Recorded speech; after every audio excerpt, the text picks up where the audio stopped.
Hi Mai, how are you? Hi, Kyan. Okay, Kyan. You have been in Vietnam and worked with us for a pretty long time. A lot of students love you and they are comfortable in your class.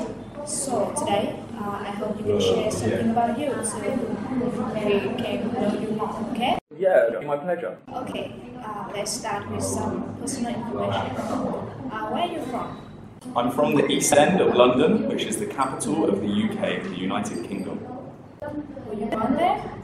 No, actually, I was born in the city of Southampton, which is located in the centre of the south coast of England.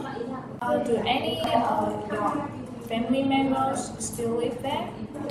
Yes, I actually have family members on both sides. My uncle and my auntie on my mother's side, and my auntie and my grandparents on my father's side.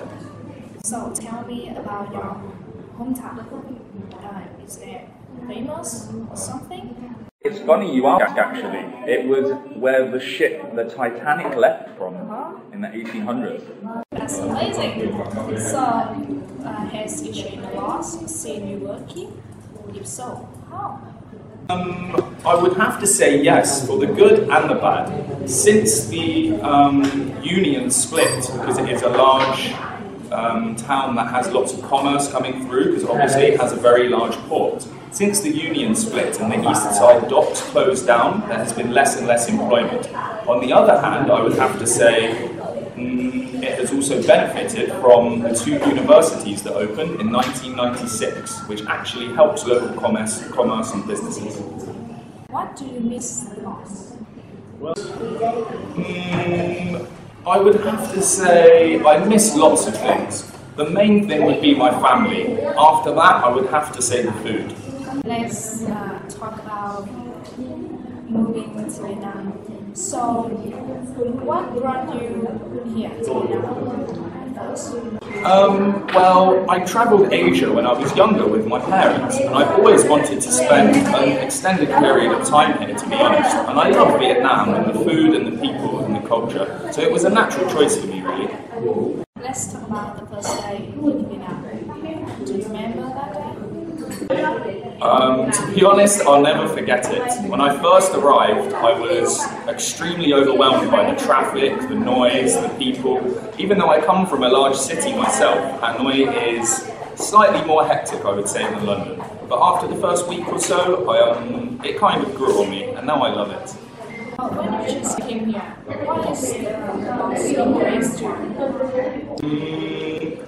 How people maneuver their motorbikes through each other without having too many accidents. Also, how friendly and helpful people were. Are there any interesting memories in here? Have you ever had a funny moment to share with us? I've had many funny moments. I would have to say the funniest moment was when I first arrived. My motorbike broke down and I was in a part of the city that I was not familiar with. I was very lost.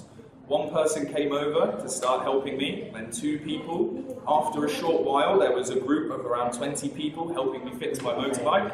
Then when I got it started and drove off, everybody was clapping. I would have to say that would be one of my favourite moments. You're lucky man.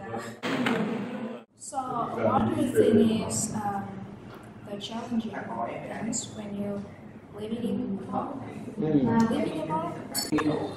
Hands down, the language. It would have to be the language.